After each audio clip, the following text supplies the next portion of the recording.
কিসের মুসলমান? ফেরিওয়ালা করে ঘুরে বেড়ান তো কি করবে? আমার কাছে যেই মহামূল্যবান সম্পদ ছিল কোরআনে পাক, আমি তাকে ছেড়ে দিয়েছি। আল্লাহ পাক আমাকে রোডের উপরে ছেড়ে দিয়েছে।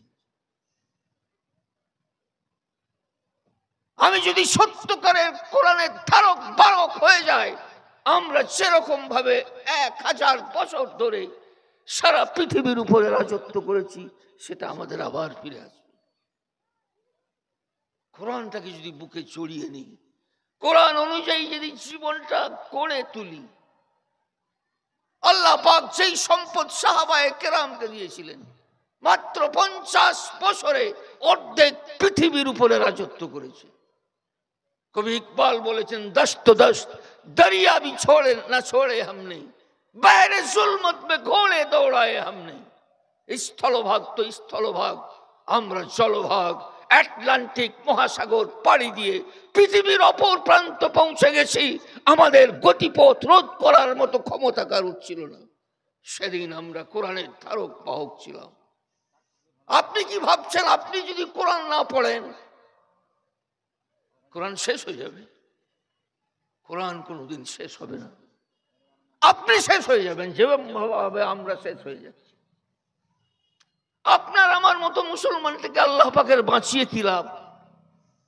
আমি বেনামাজি, আমার পেট থেকে বেরোবে বেনামাজি। আমি মাতাল, আমার পেট থেকে বেরোবে মাতাল। আমি কোরআন জানি না, আমার পেট থেকে বের হবে কোরআন না জানা সন্তান। এই সন্তানগুলোকে বাঁচিয়ে রেখে আল্লাহ পাকের দিনের কোনোই লাভ নেই। আপনার কিসের জন্য হেফাজত করবে আল্লাহ পাক? আপনি কি কোরআনকে ধরেছেন? আপনি যদি কোরআন না পড়ে কিছু যায় আসে না, আপনি শেষ হয়ে যাবেন। এ কোরআন পড়বে গ্যারি মিলার, এ কোরআন পড়বে টমাস কার্লাইল, এ কোরআন পড়বে মরিস মুকাইলি। তলে তলে অমুসলিমরা কোরআন শরীফ পড়ছে, ঈমান আনছে। আপনি সাইড হয়ে রয়ে যাবেন। আল্লাহ পাক অন্য জাতিদের মধ্যে ঈমান দিয়ে তার ইসলামকে চালিয়ে নেবে। কোরআনে পাক পৃথিবীতে আবার জীবন্ত হয়ে যাবে। আপনার মতো বেঈমান মুসলমানদের আল্লাহ পাকের কোনো প্রয়োজন নেই। নিজের হেফাজতের জন্য আপনি ভাবুন, কোরআনকে বুকে আঁকড়ে জড়িয়ে ধরুন, কোরআনকে শিখুন। গ্যারি মিলার কোরআন পড়ছে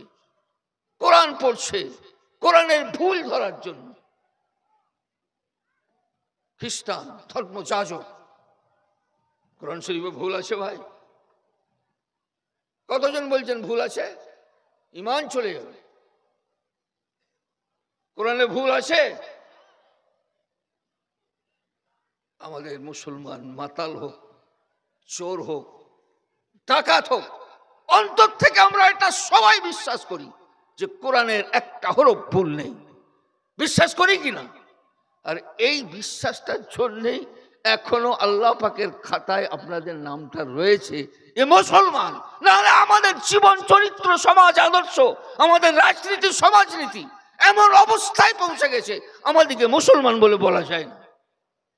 আমরা মুসলমানের নামের কলঙ্ক, আল্লাহ রসুল সাল্লাল্লাহু আলাইহি ওয়াসাল্লামের কলঙ্ক। ইসলামকে আমরা শেষ করে দিচ্ছি।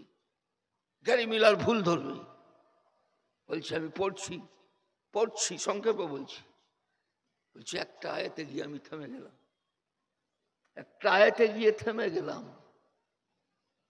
আমার যেন মনে হতে লাগলো আল্লাহ পাক আমার সঙ্গে কথা বলছেন।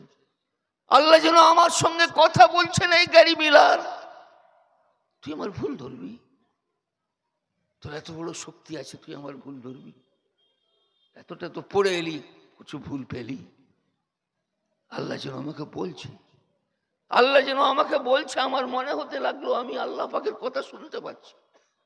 আপনি মুসলমানের বাচ্চা, আপনার কখনো কোরআন পড়তে পড়তে এরকম মনে হয়েছে আমার আল্লাহ পাক আমার সঙ্গে কথা বলছে? আমি তো পড়ি না। হায় হতভাগ্য।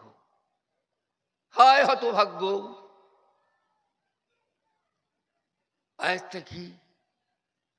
আল্লাহ পাক বলছেন, আফালা ইয়াতাদাব্বারুনাল কুরআন লাউ কানা মিন ইনদি গায়রিল্লাহ লাওয়াজাদু ফীহি ইখতিলাফান কাসীরা। হে গ্যারি মিলার, মানুষ কি চিন্তা করে দেখে না? এটা যদি আল্লাহ ছাড়া অন্য কারোর পক্ষ থেকে অবতীর্ণ হতো, অনেক বাস্তব বিরোধী কথা থাকতো। গ্যারি মিলার, তুমি এই কোরআনের শেষ পর্যন্ত পড়ে যাবে, বাস্তব বিরোধী ভুল একটা কথাও খুঁজে পাবে না।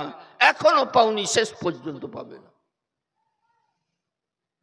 বলে আর একটা আয়াতে গিয়ে আমি বাধ্য হয়ে গেলাম, আমি লা ইলাহা ইল্লাল্লাহ মুহাম্মাদুর রাসূলুল্লাহ পড়ে নিতে আমি বাধ্য হলাম। এ কথা আমাকে মেনে নিতেই হলো। এটা আল্লাহ পাকেরই কিতাব, আল্লাহ পাকের কিতাব ছাড়া এটা কারোর কিতাব হতে পারে না। বলে আমি পড়ছিলাম সূরা আম্বিয়ার একটা আয়াত, আলাম ইয়ারাল্লাযীনা কাফারু আন্নাস সামাওয়াতি ওয়াল আরদা কানাতা রাতকান ফাফাতাকনাহুমা ওয়া জাআলনা মিনাল মাই কুল্লা শাইইন হাই। মানুষ কি চিন্তা করে দেখে না? অবিশ্বাসীরা কি চিন্তা করে না? আসমান জমিন একত্রিত ছিল, ফাফাতাকনাহুমা, আমি বিদীর্ণ করে দিলাম। আমি বসে বসে ভাবতে লাগলাম, এ কথা মুহাম্মদ বলতে পারে না। আজ থেকে ১৫০০ বছর পূর্বে সারা পৃথিবীর কোন মানুষ এই থিওরি জানতো না। আমরা আবিষ্কার করেছি খ্রিস্টানরা। আজ ২০০ বছর হলো যে পৃথিবী একটা ডিম্ব আকারে ছিল, মহাবিস্ফোরণ ঘটে এই মহাবিশ্বের সৃষ্টি হয়েছে। এটা মুহাম্মদের জানা থাকার কথা নয়। এটা কোরআনে কিভাবে লিখিত হলো? এটা নিশ্চয় আল্লাহ পাকের কিতাব, যিনি অতীত জানেন, যিনি বর্তমান জানেন, যিনি ভবিষ্যৎ জানেন। এটা আল্লাহ পাকের কিতাব। আমি বলতে বাধ্য হলাম লা ইলাহা ইল্লাল্লাহ মুহাম্মাদুর রাসূলুল্লাহ। কি মূল্যবান সম্পদ আমাদের ঘরে আছে। আমরা নিজেদের ঘর থেকে কোরআনকে বের করে দিয়েছি। আমাদের ঘরে কোরআন যদি রাখা থাকে, ও বাঁধায় রাখা আছে। এই রকম হতভাগ্য জাতিকে আল্লাহ পাক কিসের জন্য হেফাজত করবেন? একটা ছোট্ট একটা জায়গা গাজা, হ্যাঁ, কল্পনা করা যায় তারা এতদিন ধরে লড়াই করবে। আর সারা পৃথিবী চিন্তা করছে, পড়ছে, কিসের শক্তি, কোথায় থেকে এই শক্তিটা পেল,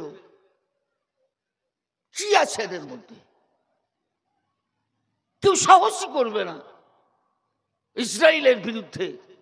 তার পিছনে আমেরিকা আছে, তাদের সাথে লড়াই করার সাহস হবে না। এই শক্তি কোথা থেকে পেল? তারা শুনেছে ইমানি শক্তি নাকি, তারা গবেষণা করছে ইমানি শক্তিটা কি। আপনার মধ্যে ইমানের শক্তি আল্লাহ পাক দিয়েছেন। আপনি যদি ওটা কাজে না লাগান, আপনি যদি কোরআনের ধারক বাহক না হন, আপনি যদি সারাদিনে একবার কোরআনে পাককে বুকে আঁকড়ে জড়িয়ে না ধরেন, আপনি যদি একবার উযু করে মুসাল্লায় না বসেন, আমাদের সেদিন দূরে নয়, আমাদেরকে আল্লাহ পাক পৃথিবী থেকে নিশ্চিহ্ন করে দেবে। গ্যারি মিলার মুসলমান হবে, মরিস বুকাইলি মুসলমান হবে। এখনো সময় আছে। আমরা শুধু নরেন্দ্র মোদী কি ক্ষতি করেছে? সে এসেছিল আপনাদের গ্রামের মসজিদটা বন্ধ করতে? এসেছিল? কজন নামাজ পড়েন আপনারা? কজন নামাজ পড়েন? যদি আপনারা এইভাবে বেনামাজি হয়ে থাকেন, সেই দিন দূরে নয়, এই মসজিদ আল্লাহ পাক ছিনিয়ে নেবে আমাদের হাত থেকে। সব মসজিদ নরেন্দ্র মোদীর হাতে যাবে। আমাদের নাশুকরি, আল্লাহ পাকের অকৃতজ্ঞতা, আমাদের নামাজ না পড়ার ফল। আজকে একটা হয়েছে, দুটো হবে, কি হবে? নিশ্চিন্ন হবে। নরেন্দ্র মোদীর থেকেও জালেম বাদশা আমাদেরকে যতক্ষণ না পিটানো আরম্ভ করছে, ততক্ষণ পর্যন্ত আমাদের হুঁশ ফিরবে না। একে দিয়ে তো কিছুই হয় না, আমাদেরকে মারতেই পারে, আমাদেরকে এখনো মারিয়ে লাগাতে পারেন। নানা রকম প্যাচ খেলছে, কিন্তু করতে এখনো কিছু পাচ্ছে না ক্যাচ খেলে। আল্লাহ পাকের থেকেও বড় জালেমকে নিয়ে আসবে, ধরবে, পিটবে। সেদিন হয়তো আল্লাহ আল্লাহ আল্লাহ মনে পড়বে। তার আগে আপনাদের সমান থেকে আল্লাহ বেরোবে না, মসজিদ আপনাদের আবাদ হবে না, কোরআন আপনারা পড়বেন না, আল্লাহ পাকের আযাব আসবে। আল্লাহ রাসূল সাল্লাল্লাহু আলাইহি সাল্লাম হাদিস শরীফের মধ্যে ঘোষণা করছেন যে একটা দিন আমার উম্মতির উপরে এমন আসবে, সমস্ত জাতি মিলে একত্রিত হয়ে আমার উম্মতকে ঝাপটাঝাপটি করবে। যেরকম ভাবে ক্ষুধার্ত ব্যক্তিরা ভরা পিয়ালায় সাপ দিয়ে পড়ে সবকিছু ছিনিয়ে নেয়, সমস্ত জাতি একত্রিত হয়ে আমার উম্মতকে ঝাপটাঝাপটি করবে। করছে না করেনি? আরে করছে না করেনি? কোনোই খবর নেই, বহাল তবিয়াতে আছে। যে যার দোকান নিয়ে ব্যস্ত, যে যার চাষ নিয়ে ব্যস্ত, যে যার পেট নিয়ে ব্যস্ত। তোমার মাথার উপরে তলোয়ার চলে এসেছে, তোমার এখনো জ্ঞান ফিরেনি, আর তোমার ফিরবে না। সাহাবায়ে কেরাম জিজ্ঞাসা করলেন, ইয়া রাসূলুল্লাহ, সেদিন আমরা কি সংখ্যায় কম হব? সেদিন আমরা কি সংখ্যায় কম হব? সকলে আপনাকে ঝাপটাঝাপটি করবে। সাহাবায়ে কেরাম তো এই কল্পনাই করতে পারেন। তারা তো ভাবছে বদর প্রান্তর, আমরা 313, আমাদের বিরোধীরা 1000, সেখানে আমরা জয়লাভ করেছি। ওহদে আমরা 1000, তার মধ্যে আরো 300 বেরিয়ে গেল 700, আর বিরোধী পক্ষ তারা 3000, সেখানে আমরা জয়লাভ করেছি। সমস্ত আরব মিলে 10,000 পুরো মদিনাকে আজ নিশ্চিহ্ন করে দেবে। পুরো মদিনার অস্তিত্ব থাকবে না। রাতের অন্ধকারে আল্লাহ পাক ঝোড়ো হাওয়া চালিয়ে দিলেন।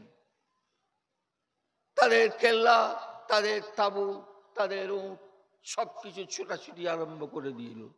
বলল, চলো। একবার আবু সুফিয়ান ঘোষণা দিল, চলো। সব যে যেদিকে পারে ছুটে চলে গেল, মদিনা হেফাজত হয়ে গেল। সাহাবারা তো কল্পনাই করতে পারছে না যে আল্লাহ রাসূল সাল্লাল্লাহু আলাইহি সাল্লামের উম্মতকে নিয়ে সবাই ছিনাচিনি করবে। ইয়া রাসূলুল্লাহ, সেদিন কি আমরা সংখ্যায় কম হব? আল্লাহ রাসূল সাল্লাল্লাহু আলাইহি সাল্লাম বললেন, আনতুম হিনাইদিন কাসীর ওয়ালাকিন্নাকুম গুসাউন কাগুসাইস সাইল। সেদিন তোমরা সংখ্যায় অনেক হবে। আমরা কম? আরে আমরা কম? আরে আমরা পৃথিবীতে কম? দিন দুনিয়া কোনোই খবর নেই, বহাল তবিয়তে সব বসে আছে। আমরা পৃথিবীর দ্বিতীয় সংখ্যাগরিষ্ঠ জাতি। আমরা পৃথিবীর দ্বিতীয় সংখ্যাগরিষ্ঠ জাতি। বড় বড় মাল, বড় বড় সম্পদ, বড় বড় ভিটামিন ফিড সব আল্লাহ পাক এখনো দিয়ে রেখেছে। এমন দিন আসলে সব ছিনিয়ে নিবে। ইহুদিদের হাতে চলে যাবে, খ্রিস্টানদের হাতে চলে যাবে, যদি আমাদের এইভাবে অবস্থা বহাল থাকে। আমরা দ্বিতীয় সংখ্যাগরিষ্ঠ জাতি, ভারতেও আমরা দ্বিতীয় সংখ্যাগরিষ্ঠ জাতি। বলে তোমরা সংখ্যায় অনেক হবে। ওয়ালাকিন্নাকুম গুসাউন কাগুসাইস সাইল। নর্দমার খড় কুটো হয়ে যাবে। আরে আমাদের কাছে নামাজ নেই, রোজা নেই, হজ নেই, যাকাত নেই, কোরআন পড়তে জানি না, আমরা তো নর্দমার খড় কুটো। আল্লাহ পাকের কাছে আমাদের কোনোই মর্যাদা নেই। তাই 1 নম্বর কথা যেটা বলেছিলাম, এখন থেকে আমল শুরু করে দেন। আস্তাগফিরুল্লাহ, আস্তাগফিরুল্লাহ, আস্তাগফিরুল্লাহ, আস্তাগফিরুল্লাহ। চেষ্টা করুন কোরআন শেখার। নিজেরা না পেরেছেন সন্তানদেরকে শিখান। নিজেরা একটা বাংলা কোরআন নিয়ে একটু পড়ুন, দেখুন আপনার আল্লাহ আমাকে কি বলেছেন। আল্লাহ পাক আমাদের সকলকে তৌফিক দান করুন। আমরা যেন এই দুটো জিনিস কমপক্ষে কাল থেকে যেন আমরা আমল শুরু করে দিই। ওয়া আখিরু দাওয়ানা আলহামদুলিল্লাহি রাব্বিল আলামিন। দোয়া করুন।